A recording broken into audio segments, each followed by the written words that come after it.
बिस्मिल्लाहिर्रहमानिर्रहीम, अस्सलाम वालेकुम। मैं शाहिद सकलैन हूँ। आप देख रहे हैं मेरा यूट्यूब चैनल, फेसबुक पेज। 2 अगस्त है, आज बुध का दिन है। भावलपुर यूनिवर्सिटी का जो सेक्स और मंशियात का स्कैंडल था, उसकी एक इंक्वायरी कमेटी बनाई गई थी और ये हुकूमती सतह पे थी। उसकी जो है इब्तदाई जो इंक्वायरी रिपोर्ट है, उसकी तफसीलात मेरे पास आई हुई हैं। ये एक्सक्लूसिव हैं, आपको पहले किसी ने नहीं बताई होंगी। ये तफसीलात आपके सामने जब मैं रखूंगा तो आपके रोंगटे खड़े हो जाएंगे, क्योंकि इसमें इतने होशरुबा इंकशाफात हैं कि किस तरह वहां पर घात लगा के दरिंदे बैठे हुए थे। 400 के करीब लोगों का ये पूरा एक गैंग था इस इंक्वायरी रिपोर्ट में, जो तफसीलात लिखी हुई हैं उसके मुताबिक। और ये बाकायदा तौर पे कई तरीकों से लड़कियों को ब्लैकमेल करते थे। असातिज़ा के वाशरूम तक इस्तेमाल होते थे। यूनिवर्सिटी के रिसोर्सेज और यूनिवर्सिटी की ह्यूमन रिसोर्स भी जो है वो भी इसी काम के लिए इस्तेमाल होती थी। ये जो मेजर रिटायर्ड इजाज शाह था, इसका जो घिनौना किरदार है और इसको जिस वजह से फौज से निकाला गया था और इसको कौन फिर यहाँ पे लाया था, जो वीसी साहब गुफ्तार के बड़े गाजी बन के फिर रहे हैं, वो किस तरह बाहर से लोगों को लेकर आए, ये पूरी तफसीलात इस इंक्वायरी रिपोर्ट में। कोशिश करूंगा एक वीडियो में इसको पूरा कर सकूं। हो सकता है मुझे इसके लिए दूसरी वीडियो करनी पड़े, लेकिन कोशिश करूंगा आपको चीज़ें जो है वो इसी वीडियो में बता दूं कि किस तरह ये वीसी साहब पहले से करप्शन में मुलविस लोगों को दूसरी यूनिवर्सिटी से उठाकर यहाँ लाए थे। और ये धंधा आज से नहीं बल्कि कई दिनों से चल रहा था। जब एक लड़की कंप्लेंट लेकर अपने वालिदैन के साथ जो है इस वीसी के पास गई, तो इसने आगे से उसको क्या कुछ कहा, ये सारी चीज़ें मेरे पास आई हुई हैं, आपके साथ शेयर करूंगा। बहरहाल जी, ये भावलपुर, हाँ, 1-2 चीज़ें जो खबरें हैं वो आपके साथ ज़रूर शेयर कर दूं कि इसमें जी बाकायदा तौर पे एक जुडिशल कमीशन जो है वो बनाने का कह दिया गया है। हुकूमत की तरफ से दरख्वास्त कर दी गई है, निगरान हुकूमत की तरफ से, जो कि बहुत ही अच्छी बात है। और स्पेशली जो 3 मेंबर कमेटी थी, जिसमें सेक्रेटरी मिनरल थे बाबर अमान साहब, DIG स्पेशल ब्रांच थे फैसल राजा साहब, और इंटरनेशनल अकाउंटेबिलिटी ब्रांच के DIG थे अमीन बुखारी साहब। इन लोगों ने जो है बड़ी ज़बरदस्त रिपोर्ट लिखी है और जो है लाहौर हाई कोर्ट को बाकायदा तौर पे जो है वो जुडिशल कमीशन के लिए एक दरख्वास्त दे दी गई है। ये सारी चीज़ें तो हैं, लेकिन कुछ बुरी खबरें भी हैं। और बुरी खबर एक ये बता दूं आपको कि इजाज़ शाह का जो मोबाइल है वो गया था फोरेंसिक के लिए। जो मेरी इतलात हैं 2 हफ्ते हो गए, अब तक उसमें से कुछ भी ना सामने आया है और ना फोरेंसिक हो रहा है। कौन रुकवा रहा है फोरेंसिक, ये बहुत बड़ी बात है। इस पर ज़रा किसी अगली वीडियो में बात करेंगे, लेकिन मैं चाहता हूँ कि रिपोर्ट जो है वो आपको ज़रूर बता दूँ और कोशिश करूँगा जल्दी आपको जितना बता सका फिर इंशाअल्लाह।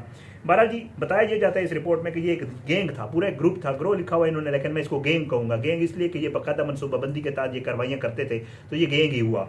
बहरहाल वो कहते हैं कि ये बच्चियों को जो घात लगाकर ब्लैकमेल करते थे, और इस सब के जिम्मेदार वीसी साहब थे, क्योंकि वीसी साहब के नोटिस में ये सारी चीज़ें थी। अतर महबूब साहब जो है वो सबसे बड़े कसूरवार है, उनको बताया गया है। उनको बार बार ये चीज़ें नोटिस में लाई गई, लेकिन उनको इल्म में होते हुए भी वो इसको दबाते रहे। और जब सोशल मीडिया पे खबर फैली तो उसके बाद जो है इसके ऊपर उन्होंने एक कमेटी भी बना दी, और उस कमेटी में हैरानकुन तौर पर मामला सारा ख़वातीन और बच्चियों का था, लेकिन उस कमेटी में कोई खातून शामिल नहीं थी। ये वहाँ के लोगों को भी पता है। बहरहाल जी, इसमें जी सबसे पहला जो किरदार है वो डायरेक्टर IT हैं जी रिजवान मजीद साहब। और ये जो है ये दूसरे बड़े मुल्ज़िम हैं अतर महबूब साहब के। अगर मैं कहूँ कि जिम्मेदारी के बाद दूसरी जिम्मेदारी इसकी थी, ठीक है जी। ये ख्वाजा फरीद यूनिवर्सिटी में पहले थे और वहाँ पर ये एक नैब की इंक्वायरी भी भुगत चुके हैं, और उस नैब इंक्वायरी को जो है ख़त्म करवाया गया था, बाकायदा तौर पे बताया जा रहा है। जैसे नैब में प्री बार्गेन डील्स होती हैं, दूसरे मामलात होते हैं वो वाले। बल्कि एक वीडियो में मैंने शायद आपको जिक्र किया था कि कुछ पैसे देके कुछ करोड़ रुपए का कहा जा रहा है, मैंने भी एक वीडियो में। तो अब ये इस रिपोर्ट में भी है कि जी इनके ऊपर इस वक्त भी एंटी करप्शन की 3 इंक्वायरियाँ चल रही हैं। ये नैब से छूट गए थे। रिजवान मजीद जो है उसने बाकायदा तौर पे अपने एतराफ़ी बयान में कहा है कि मेजर रिटायर्ड इजाज़ जो है वो जो बच्चों का मुहाफ़िज़ था वही सरगना है। और उसने जो है कई बार, ये जो शख्स है रिजवान मजीद, ये कहता है कि मैंने कई बार मेजर इजाज़ की शिकायतें जो हैं वो ज़बानी तौर पे वीसी साहब को लगाई, तो उन्होंने जो है मेरा भी मुंह बंद करा दिया और कहा कि इसकी बात किसी से ना करना, और ना ही उन्होंने कोई एक्शन लिया। अब ये एक चीज़ और बताता है जो बड़ी ख़तरनाक है, बड़ी खौफनाक है। बताता ये है कि एक बच्ची वो डायरेक्टली वीसी साहब के पास चली गई और उसने कहा कि मेरे साथ ज्यादती हुई है। तो उन्होंने कहा कि तुम दरख्वास्त लिख कर दो तो मैं इसके ऊपर कार्रवाई करूंगा। बच्ची जो है ज़ाहिर बात है वो सोशल प्रेशर्स होते हैं, परेशानियां होती हैं, बदनामी होती है, ख़ानदान फिर बाद में बात करता है, तो उसकी वजह से बच्ची जो है वो खौफ का शिकार हो गई, घबरा गई, उसने लिख कर नहीं दिया। बच्ची चली गई अपने वालिदैन के पास। वालिदैन को उसने कहा कि जी मेरे साथ ये मामला हो गया है। तो वालिदैन, आई अप्रिशिएट, मैं हमेशा उन वालिदैन को बहुत ज़्यादा अप्रिशिएट करता हूँ जो अपनी बच्चियों के लिए खड़े हो जाते हैं और ये जो सोशल प्रेशर्स और जो नाम नहाद हमारे टैबूज़ और इस तरह की चीज़ें हैं उनको मद्देनज़र ना रखते हुए अपनी बच्चियों को सपोर्ट करते हैं। Hats off to them. उस बच्ची ने जब अपने वालिदैन को कहा कि जी मेरे साथ ये ज़्यादती हुई, तो उसके वालिदैन बाकायदा तौर पर एक नहीं 2 बार वीसी साहब के पास आए और उनको भी वीसी साहब ने कहा कि जी आप लिख के दरख्वास्त दे दें तो मैं इसके खिलाफ कार्रवाई करूँगा। और साथ साथ एक और चीज़ जी जो ज़्यादती की गई अतर महबूब साहब की तरफ से, और ये रिजवान मजीद ने बताया, मैं नहीं कह रहा हूँ। वो कहता है कि जी लड़की को के ऊपर ओनस डाला गया, लड़की को कहा गया कि अगर आपके साथ ज़्यादती हुई है तो इसका सबूत आपने देना है। अगर आप सबूत देंगी कि वाकई आपके साथ ज़्यादती हुई है तो हम आगे कार्रवाई करेंगे। और उसके बाद जो है वो कार्रवाई भी इस तरह बंद हो गई। अब अल्लाह का खौफ करें। ये अतर महबूब साहब, पता नहीं, मैं तो उनकी वो गुफ्तगू और वो चीज़ें देख रहा था तो मुझे लग रहा था कि पता नहीं, बट इस तरह का ये बाकायदा उनके अपने जो स्टाफ के लोग हैं, ये उनके लोगों ने इंक्वायरी रिपोर्ट वालों को, इंक्वायरी करने वालों को बताया। मैं इस पर मजीद क्या बात करूं। बहरहाल जी तीसरे किरदार इसमें ये अबू बकर है, ये फाइनेंस डायरेक्टर हैं जी।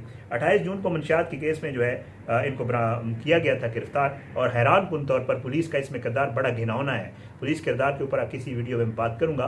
पुलिस पकड़ती लड़की के साथ थी और डाल मंशियात देती थी। मंशियात लड़की दोनों थी। इन दोनों के साथ, मेजर रिटायर्ड एजाज शाह के साथ और इस अबू बकर के साथ भी लड़की मौजूद थी। लेकिन पुलिस ने FIR में, और फिर जब तफ्तीश में पुलिस लेकर गई तो पुलिस ने तफ्तीश में लड़की और वो चीज़ें सेक्स वैक्स उनका कोई जिक्र नहीं किया। तो पुलिस भी जो है उसका भी इसमें बाकायदा जो इंक्वायरी रिपोर्ट उसमें लिखा गया कि यहाँ की पुलिस तफ्तीश ना करवाई जाए, वजह ये है। ठीक है जी। वो कहते हैं कि 28 जून को मंशियात पे जो है गिरफ्तारी हुई, ये ज़मानत पर हैं। इनकी इंक्वायरी जो है ये 20 जुलाई को शुरू हुई। आप यह पुलिस का काम देखें, यहाँ मेहरबानियाँ देखें पुलिस की, माशाअल्लाह। वो ये है कि 28 को गिरफ्तार करें और जो इंक्वायरी है वो 20 को शुरू करें, महीने बाद, तकरीबन महीने ही समझ लेना, 8 दिन कम हुए। बहरहाल जी इसके बाद जी मेजर रिटायर्ड एजाज शाह साहब, एक अगला किरदार इसके हवाले से बाकायदा तौर पर बताया यही जा रहा है कि वो एक वुमनाइज़र हैं, ख़वातीन में बड़ी दिलचस्पी रखते हैं। वो यूनिवर्सिटी के 400 के करीब गार्ड्स को उन्होंने बाकायदा तौर पे कैमरे वाले मोबाइल लेके दिए हुए थे सर्विलेंस के लिए। और उस सर्विलेंस में बाकायदा तौर पे उन गार्ड्स को ये कहा जाता था कि कहीं भी अगर आपको लड़का लड़की नज़र आए और वो कोई नाजेबा हरकत कर रहे हो या बैठे हो या आपस में कोई थोड़ा बहुत अगर कोई उनकी आपस में कोई मामला आप देखें तो आपने उनको मना नहीं करना, आपने उनकी बनानी है वीडियो, और वीडियो आपने मेरे पास ले आनी। फिर जब वीडियो उसके पास आ जाती थी, मेजर रिटायर्ड एजाज शाह, ये इंक्वायरी में लिखा, मेजर रिटायर्ड एजाज शाह साहब के पास जब वीडियो आती थी तो वो फिर उस लड़की को बुलाते थे और उसे कहते थे कि मैं तुम्हारे माँ बाप को बता दूंगा ये तुम इस लड़के के साथ ये कर रही थी, मेरे पास तो वीडियो सबूत मौजूद है, तो आप ज़रा मेरे कमरे में, बाकी बात आप खुद समझदार हैं, क्या कुछ होता होगा या क्या कुछ वो शख्स करता होगा। ऐसे लोग जो है ये दरिंदे हर सोसाइटी में हर तरफ मौजूद हैं। इन दरिंदों को नेम शेम करने की बड़ी सख्त ज़रूरत है। इन दरिंदों की तस्वीरें और वीडियोस पूरी सोसाइटी में फैलाने की ज़रूरत है। और इन दरिंदों के हवाले से मैं तो कहता हूँ पोस्टर्स भी आवेज़ा करने की ज़रूरत है। पुलिस बहुत गलत करती है जब ऐसे लोगों की तस्वीरें निकालती है तो उनके फेस ब्लर करती है। नहीं, फेस ब्लर नहीं होने चाहिए। जो लोगों की बच्चियों की इज्जतों के साथ खेलते हैं उनके फेस जो है काले करके पूरे दुनिया को और पूरे पाकिस्तान को दिखाने चाहिए। एक रजिस्टर मेंटेन होना चाहिए जिनमें इनके नाम लिखे हों। कोई भी इदारा इनको नौकरी पर रखने से पहले कम से कम ये ज़रूर चेक कर ले कि यहीं के, क्योंकि इसके हवाले से भी इस इंक्वायरी रिपोर्ट में भी लिखा हुआ है कि इसको जब बाकायदा तौर पर निकाला गया था फौज से, VC साहब ने इनको लगाते हुए और इनको सिक्योरिटी की जिम्मेदारी देते हुए ये तक नहीं चेक किया कि इसका पिछला रिकॉर्ड क्या था, क्योंकि बताया ये जाता है कि इसका पिछला रिकॉर्ड मैला था, इस वजह से इसको निकाला गया था। लेकिन VC साहब क्योंकि VC साहब थे और वो जो है दूसरे मामलात को बड़ी उससे देख रहे थे, तो इसलिए